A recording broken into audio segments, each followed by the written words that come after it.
I personally do not know of anyone else doing kayak jug fishing anywhere else. For me, that activity is just getting kind of close back to my roots.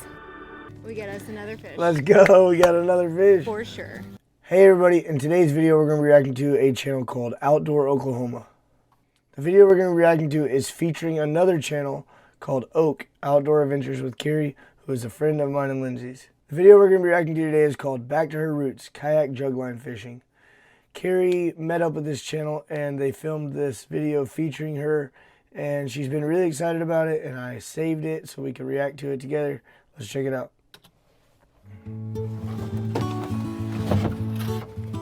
Oh, she's wearing my buddy Backwoods Mindset, wearing his hoodie. That's cool too. What's up, Maddie? If you hear someone squealing out here in the middle of November on a Saturday afternoon, it's probably me because I caught a fish. All of my family and my friends, they think I'm crazy.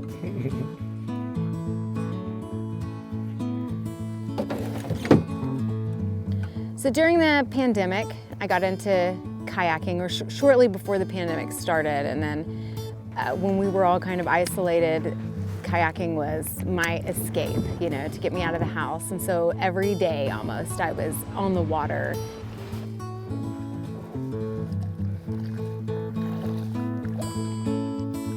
I personally do not know of anyone else doing kayak jug fishing anywhere else.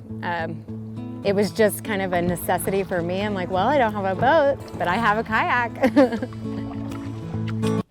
So I don't know how well they're going to explain this, but basically jug fishing is where you tie a float to some hooks. I've done it before. I've caught some pretty cool fish, like some big catfish and stuff. So yeah, it's pretty cool. Some people probably don't like it, but I think it's a great way to fish, and it's pretty cool. Great drone shot. I'm using goldfish and minnows for bait. Today I'm doing some jug fishing.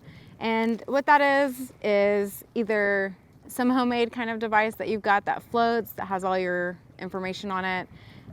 This one is a disc jug, and what will happen is I've got 2 hooks on this jug.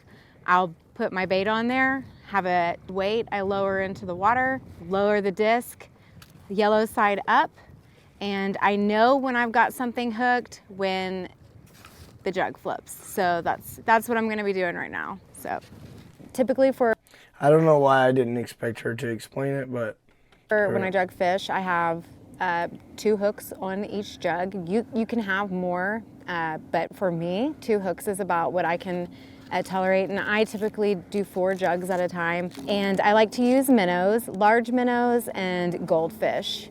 They like the orange, shiny stuff, and of course they love large minnows, so try to feed them what they want.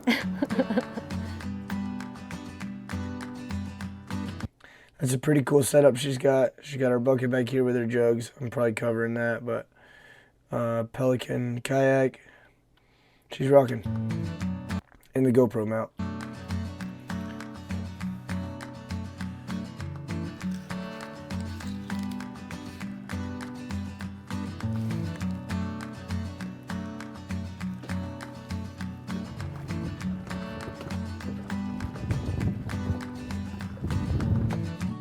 Yeah, so I don't have any electronics, and I will watch the water and I'll watch the birds. She means electronics, like you can get devices like fish finders and stuff that kind of give you a little insight into what's under the water. And I will kind of locate the channel from that. So the channel typically runs like right through here, and so I just space them, give them a good space. But place them right here in the middle of the channel and just wait for the fish to come. This is always, if I'm not sure where to fish, I will run my lines this way and then this way. And whenever I get a consistent bite in an area, then I start lining them up right there. For me, this spot is the spot. So just put them all right through here to about that tip right there, anywhere in between here, and tend to do pretty good. On a really calm day, you can end up seeing the channel. The birds tend to kind of follow in that spot anywhere you are on the lake. And growing up, my dad always taught me, you know, you want to follow the birds. Typically the birds will tell you a lot about what's going on in the water. And that I've never heard that, but it makes total sense. I still find to be true, you know, 20 years later, 30 years later.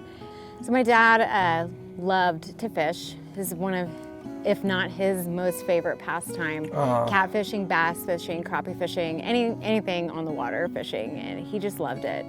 So naturally, I was a daddy's girl tag along, and you know, I have two hands, so he's like, you're gonna learn to fish. And I remember vividly being 3 or 4 years old, standing in the driveway or in the front yard and casting, and just over and over and over again. And it was always him prepping the boat for a trip that we were gonna go out on, or maybe he was gonna go out on and I couldn't go, so that's how he got me excited anyway. And so then as I got to a little bit older and would listen better, he would take me out and we'd go fishing, and then every time he would come home and he would clean the fish. He had a process that he followed. Wow. And I would just sit on the counter and watch him clean all of this fish. And it was just natural, normal for us. And when I decided that I was gonna start keeping my fish and you know, using it as a food source, all of those memories of watching him do it came back. It was like second nature. I remembered exactly how to do it from just watching the process repeatedly. And so for me, in many ways, catfishing, being out here on the water, is like hanging out with my dad again. There are certain conversations that we didn't get to have when I was an adult, but in many ways, going through his tackle or going through the process, it's like he's giving me advice. I know what he's saying by the stuff that's in his tackle box. Wow. I'm so glad she had those old photos too. That's really awesome. All right, guys, it's been a couple hours, so we're just gonna check. Let's catch some fishes. Activity. So we're gonna check and see if we've got anything. Oh. Oh yeah, we got something. Let's go. It's already been caught too. Dang, that's a nice fish. I'd say 3 to 5 pounds. Good sized fish. It's already been caught before. Yeah, it's a beautiful fish. Nice eater right there. It's been, you know, kind of a trip down memory lane. The more further into the fishing I go, the more memories, you know, kind of resurface, and it just makes you feel really good. Whenever you're out there in nature by yourself and there's kind of like this process, you kind of take it all in and then you relax and then you start thinking, and it is crazy how some of that stuff will bring you back. That's really cool. It is, it's a journey back home.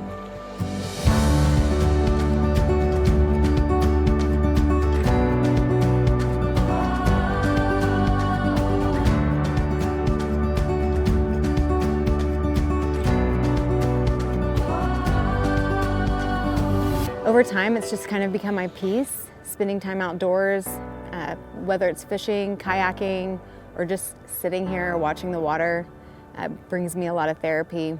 I know it can be a sport for some people, but for me, that activity is just getting kind of close back to my roots.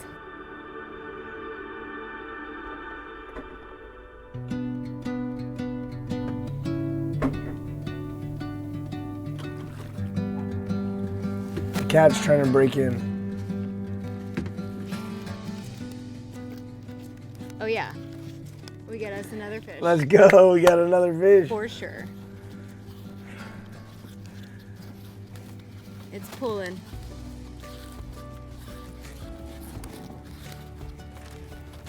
She's gonna be in big trouble if she catches a big fish.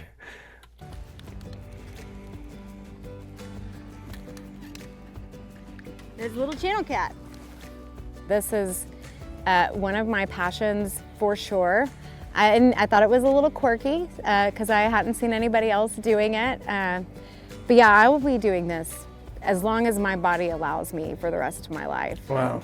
It's a great way to feed my family, have fun, get some exercise, spend time in nature, and it's something I hope that my children will pass on to their children. Heck yeah, what a beautiful goal. If I could, I'd be out here all the time, every day. You can and you will be. I think you will be. All right guys, so we've been out here for several hours, about 5 hours or so, and you know, we've been waiting, and within about 10 minutes, both of these flipped. We got 2 different species of catfish in about 10 minutes. It's worth it. Even if you're just out here waiting. That's why they call it fishing. My mom is pretty proud. I have 2 daughters, and they're very proud that I'm catching big fish, not just little fish.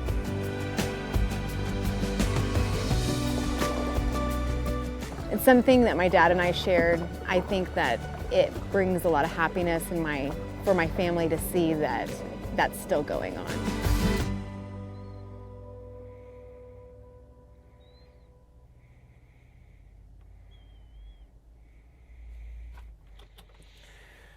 Great video by Outdoor Oklahoma. You did a really good job putting this all together. Kerri, great job on the fishing, and a truly inspirational story. Very cool. I love that you had all those old photos of your dad that you can look back on and stuff, and yeah, super cool. So if you guys aren't following Kerri and you're into fishing, I don't know why. I'm gonna leave a link to her channel down below. So go check out Kerri and support what she's doing. If you guys enjoyed the video, come back tomorrow. We'll be watching something else. See you then.